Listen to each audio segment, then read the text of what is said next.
Hi, everyone. This is Michelle Grimolia, the president and CEO here at Woodland Pond. Today is Friday, January 14th, 2022. And it's been a long time since I did a Friday update, but we do have some very timely information that I wanted to just discuss. And for anything that you have questions on, I will be in the office all afternoon. I will be available locally this weekend. So as you all know, the best way to get in touch with me, of course, is email, and I try to make myself accessible that way. If you are not on email or you prefer to leave a message, you can leave a message with concierge, and if I am available, I will get back in touch with you. If it is not me, then our managers on duty for both independent living and the health center, which are on duty around the clock, will get back in touch with you. So let's just jump right in. So yesterday, I issued a memo with an update related to one of the two new directives or orders that Governor Kathy Hochul put into place last week.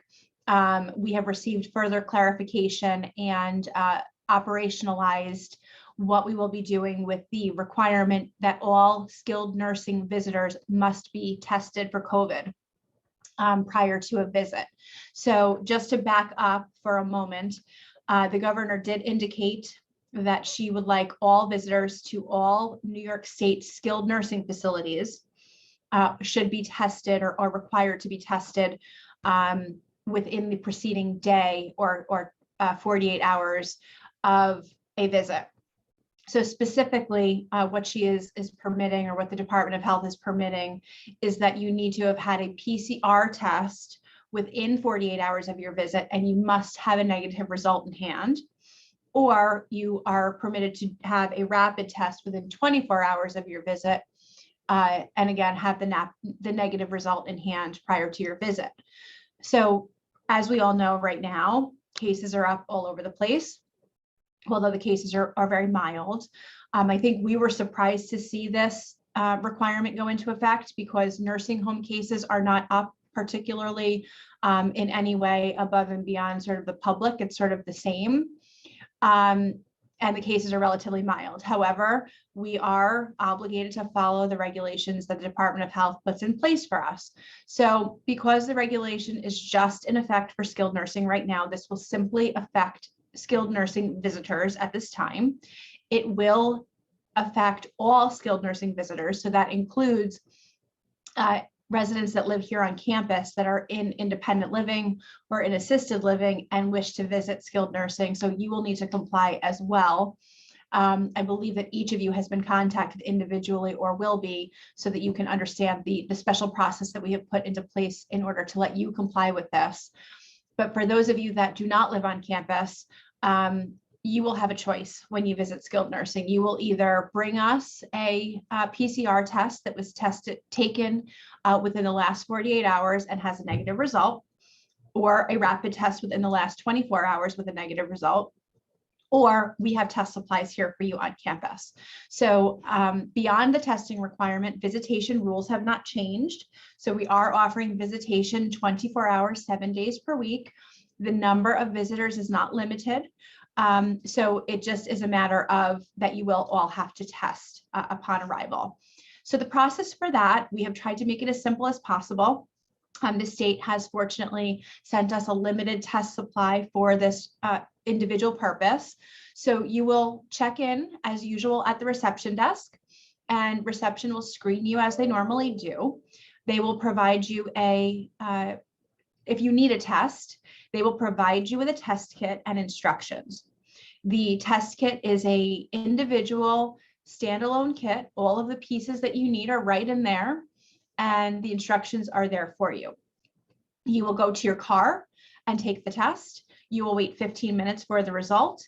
And then if it is a negative result, you will take a photo with your smartphone, and you will bring the photo on your phone into reception, show the negative result, along with, you'll see there's a piece of paper that we want you to hold up with the test so that we can verify it's the date and that it's your name. You'll bring all of that back to reception, and then you will be given your instructions to proceed to skilled nursing. We have separate instructions for those that do not have a smartphone, and again, separate instructions for those that have had a test in the preceding days. Right now, we are waiting on guidance from the state about folks that have actually had a positive test in the last 90 days, because the guidance from the CDC tells us that if you have had a positive test in the last 90 days, that you shouldn't test again. And we believe that that is what we will be following. So we will have to figure out how to verify that with you. And the final note that I will just mention about this is that if you visit daily, typically, or more than a couple of times per week, the state has indicated that you should test every 3 days. So we will inform you of that. Just please, be communicative. Let our reception staff know when you were last here. They can kind of help you figure out if you need to test or not. Certainly no one that has been exposed or is symptomatic in any way should be coming to campus for a visit anyway. But we do actually anticipate that there are going to be a number of you that test that are completely asymptomatic that are going to test positive for COVID. I want to say that again. We do expect that a number of you that test that are asymptomatic, have no idea that you have COVID in your body because you don't feel like you have it, are going to test positive. It's what's happening in the community. We see the numbers are up because of testing. People are testing positive that are asymptomatic. So we expect that that is going to happen. The instructions for what you need to do if you do test positive are right there on the sheet. But essentially, you need to follow the CDC guidance, which tells you that you need to quarantine for 10 days with a positive test result. And then after the 10th day, if your symptoms have largely resolved and you haven't had a fever for 24 hours, then you can resume your normal activity. These test results will remain at Woodland Pond. They are rapid tests, and we do not communicate those beyond Woodland Pond. This is simply for us to verify the COVID status of the visitors that are coming into the building. So if you have any additional questions about that, you can certainly reach out to me today. You can either email me or call our main number and ask for me, and I can help. I will be in the office for the bulk of the afternoon today, and certainly I'm always reachable on email, and certainly our reception staff is well versed in what needs to happen, so you can certainly ask those or any of the nursing staff. So that is visitation. We do not have any concrete updates yet on the announced booster mandate for healthcare professionals. The state is still very much trying to figure out how to operationalize that. I don't think that they realized what a task and feat that was going to be, because we don't have booster shots. We don't have a method or means to boost staff beyond what's available in the community, and those appointments are very hard to get. So they're still working on that. So when I get an update for that, I will let you know. Okay, switching gears. So we are anticipating a potentially yucky storm Sunday night into Monday.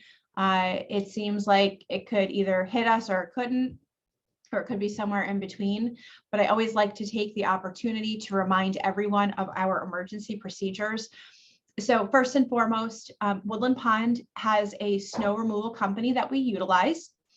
Their instructions are to wait until the end of a storm to do full clearing of the parking lots and so forth. So as a storm is going on, they're not coming through and clearing off cars and clearing in between cars. They're doing plowing to keep the roads passable, but they're not, shoveling out or clearing out cottage driveways and so forth. We instruct them to wait until the end. And so if you know that you're going to need your vehicle first thing in the morning on Monday, please call concierge today and let them know. We absolutely have to know that today. If you need your vehicle first thing Monday morning, you need to let us know where it's parked, and please call concierge and let us know that right away so that we can prepare for that. The cars do get cleared off that are in the parking lots and so forth. We do close the parking lot in front of the health center the night before a storm, because that's the first parking lot that we have the plow company and the snow clearing company clear so that our health center staff that work 24/7 have a free and clear parking lot that they can safely enter and exit from. So we do ask everyone to move their cars from that health center parking lot. In the event that we do have ice, wind, something that might impact power, and particularly this weekend, it's supposed to be extremely cold. Everyone should have a battery powered light source. You should be charging your cell phones. Independent living is not on emergency power. The health center is. That's by regulation and building code. So you should be preparing as if you would prepare for a power outage at home, but no candles, absolutely no candles. Candles are not permitted on campus, no open flame. So you should just you've got plenty of time now between now and Sunday night to make sure you've got a flashlight, a lantern, batteries, that your cell phone is charged. You can make sure your laptops are charged, your tablets, whatever, so that in case we do lose power, you'll be in good shape. Please just make sure that you've got, enough food and provisions to get you through. If we do have a power outage, you've got plenty of time. As I said, run out to the store, you can grab something at the pub, order extra dinner tomorrow, whatever you need to do to make sure that you've got what you need. If you are a resident that cannot safely ascend or descend a set of stairs, but would need to in the event of an emergency, we need you to call concierge. Our independent living elevators are not on emergency power. So we maintain a list at concierge for all of those people that the first responders would need to get to assist you out of the building in the event that we needed to evacuate. In 12 years, we've never had to evacuate. So, it's always best to be prepared though. So make sure that if you cannot safely ascend or descend a set of stairs and you would need to get out of the building, please call concierge. Likewise, if you are a resident in independent living that relies on power for life-saving means, so oxygen concentrators that plug into the wall, CPAP, BiPAP machine, please call concierge and make sure your name is on the list.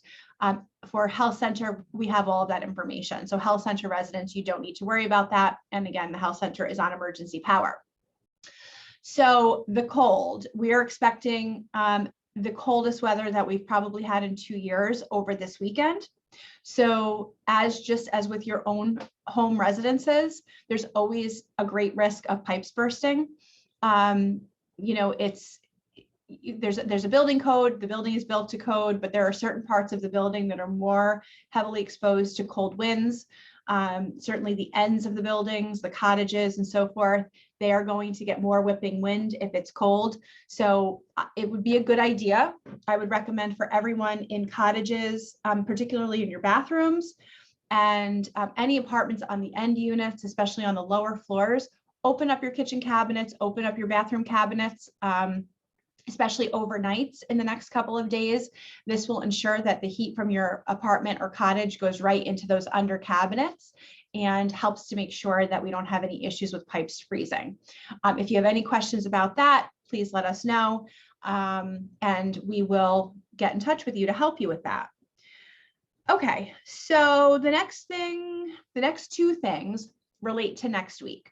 So next week, we have a couple of things that we are going to be sort of presenting to the residents. So the first, on Tuesday, all of the residents will be receiving a memo which summarizes the results of the dining survey that we did for independent living at the end of November and tabulated in December. Those dining survey results have been provided to our culinary team and the team at Sodexo to respond to and create a response and action plan.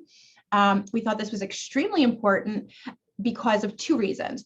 First, we are planning to do everything we possibly can to get to pre-COVID dining service within the next 60 days. So full dining room open, not sure about reservations yet, but full dining room open, so full capacity, back to lunch service. It's our goal to get back to that, assuming we can staff it. So that's issue number one. Issue number two is that we have a new dining general manager that will be coming on board. As we know, Ronnie left. So we really wanted to have updated, honest feedback from the residents. And I do appreciate everyone that participated. I have to say I was a little bit disappointed because we only got about 60% participation. I was hoping for more, but we will work with what we have. And as I said, those results have been with Sodexo now for a couple of weeks. They've been working on a response plan. And that's been excellent because they've prepared that in anticipation of a new general manager coming on board. So we're going to go through where we are with the general manager process and those survey results. That will come in a memo from me next week. And as well, I will address all of that in my address on Tuesday. So that's Tuesday. Wednesday, we have our management Q&A, which will be at 1:30 in the PAC.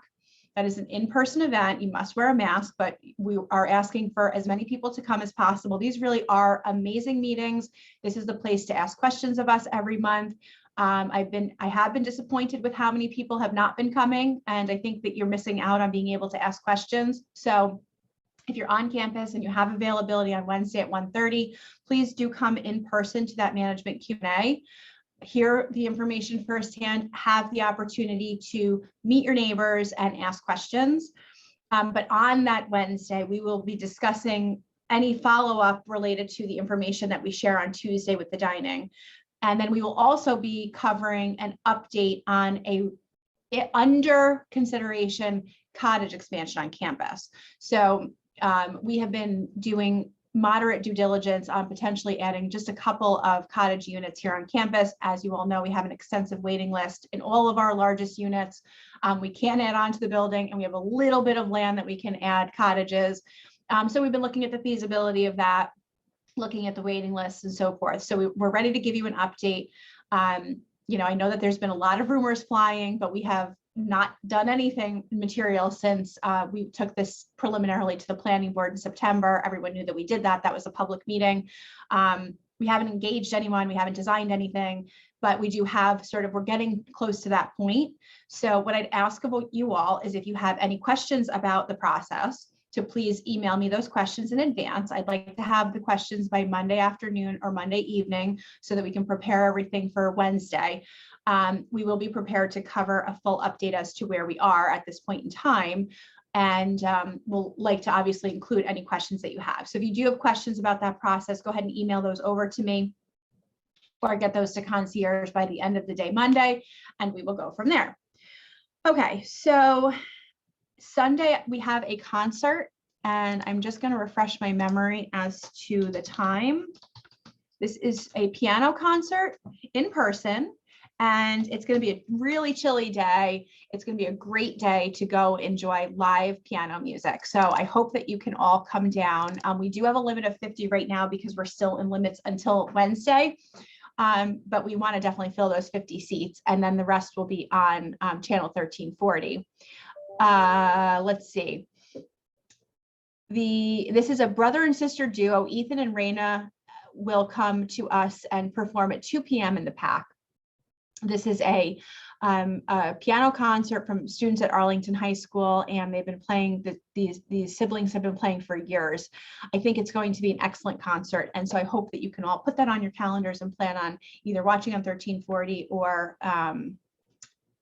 signing up a concierge for that. There is a Martin Luther King Observance Day movie that's planned for 2:30 in the PAC on Monday. That time is still happening. There is no women's tea on Monday, just as there is no men's coffee this Saturday, because we haven't changed any unmasked activity on campus just yet. We're looking at doing that all on Wednesday. So please, if you'd like to watch that movie, that will be in the PAC at 2:30 on Monday.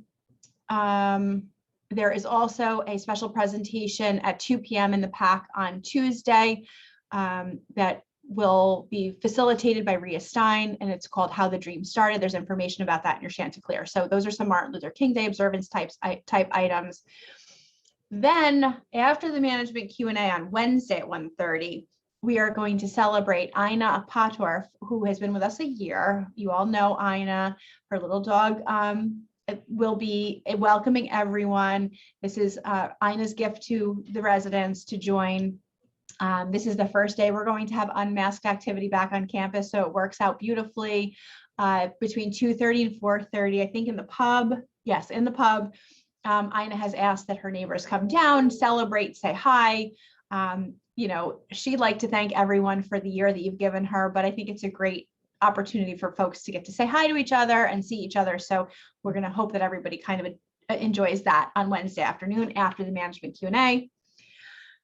Today, between 11 and 5, outside of the mailroom, committee members from what used to be called the Employee Appreciation Fund, but is now called ROVE, ROVE, for Reward Our Valued Employees, will be outside of the mailroom. They have a table to answer questions. They are trying to get all of the paperwork and commitments from everyone early on this year, so that they're not kind of chasing through the year. And I know a lot of new residents have questions about the process and what this is for, why it's here. So those residents that run the committee are going to be available for questions outside of the mailroom today, from 11 to 5. And then the final thing that I just wanted to mention is you may have seen last weekend and today already, yesterday and today, we do now have Angel Murphy is back. Angel is our weekend wellness RN. So Angel's been with us for years in multiple different roles in the health center, but we had identified that there could be a nice role for Angel here in independent living as a wellness nurse to help out with Mary Jo and Sarah on the weekends. So Angel is actually here on Thursdays and Fridays and Saturdays and Sundays. So Thursdays and Fridays, she and Mary Jo are both here. And then Saturdays and Sundays, Angel is here. And then Monday, Tuesday, Wednesday, Mary Jo is here. So we've got, you know, wellness coverage, wellness RN coverage, 7 days a week now. So you can reach Angel by calling concierge. They can get her on her radio that she's carrying. Angel is, as I said, a registered nurse. She has extensive experience working with the population of residents that we have. She loves working with you. So, you know, she can answer questions about, you know, a new condition that you might have, or if you have a concern about something, she can check to make sure your blood pressure is okay. She can take your temps. You know, she's here to help. If you have a question about a new medication, she can help with all of that. So if you're not feeling well, all of those things, just as Mary Jo does during the week. So enjoy the time with Angel. She's, you know, loving to meet all the new residents. So if you'd like a visit, either from Mary Jo or Angel at any time, or if you'd like a weekly check-in or any of those things, just let concierge know and we will add you to a list. So I think that's all I needed to cover for today. I hope you all have a nice weekend and stay warm. If you are going to go out and get supplies for the storm, today would be the day to do it. Please make sure that you wear your masks and keep social distance because those numbers are still up. And I will see you all next week. Thank you.